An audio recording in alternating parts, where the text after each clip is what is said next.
Welcome back to our credit repair FAQ series, where we're going to break down the credit repair process in a plain English, no confusing jargon, no boring lectures, just real talk, how to clean up your credit report and take back control of the financial life, take back control of getting approved for stuff, take back control of getting good interest rates without security deposits, and everything you're looking for in your life. We're going to dive into two questions. Number one, what is a round in credit repair, and what actually happens when we send a dispute? So let's get into it. A round in credit repair, when you hear us talk about a round, think of it like credit repair happening in phases. Each round is a cycle of action, usually involving a dispute letter and or complaints. Some that we send to the credit bureaus, and sometimes we're going to send these to government agencies, state agencies, to help flag errors or shading reporting practices that are on your credit report that we picked up, instead of just tossing paper at the wind or throwing spaghetti at the wall and hoping that things get deleted. So everything starts off with something called round one. A round one investigation is where we go into full detective mode on your credit report, where we comb through and highlight accounts that show inconsistent information across all the bureaus, have incomplete or outdated data, or straight up don't belong to you. Basically, anything that violates your rights under the Fair Credit Reporting Act, which says everything on your credit report has to be complete, it has to be accurate, and it has to be verifiable.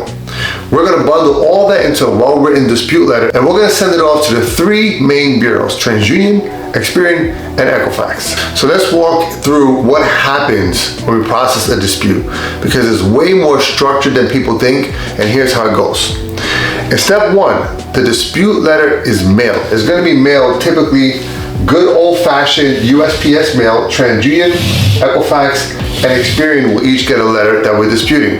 The credit bureaus are going to receive the letter, they're going to open it up, they're going to log it, they're going to open an investigation based on what your dispute is, right? They're going to assign a case number and the investigation process starts. Step three, once the investigation starts, they're going to forward the dispute to the furnishers that are in your letter. In this case, let's say a credit card receives a dispute for TransUnion, student loan, and then collections.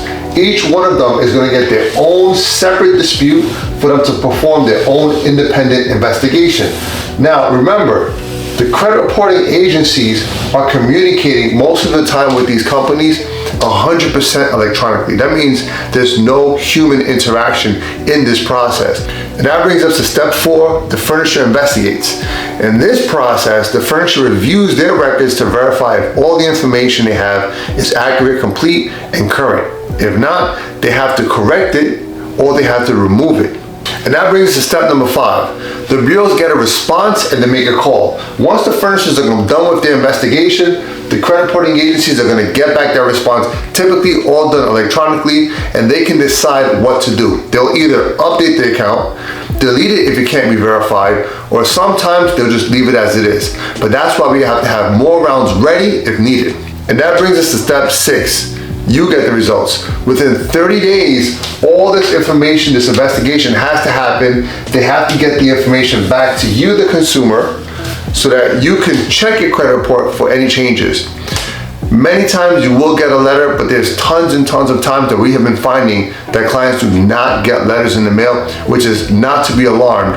All we're going to do is in a 30-day time frame, we're going to check the new updated credit report electronically, and then we can itemize each line and each change that has happened on the credit report, get that information back, and send a summary so you can view what's going on.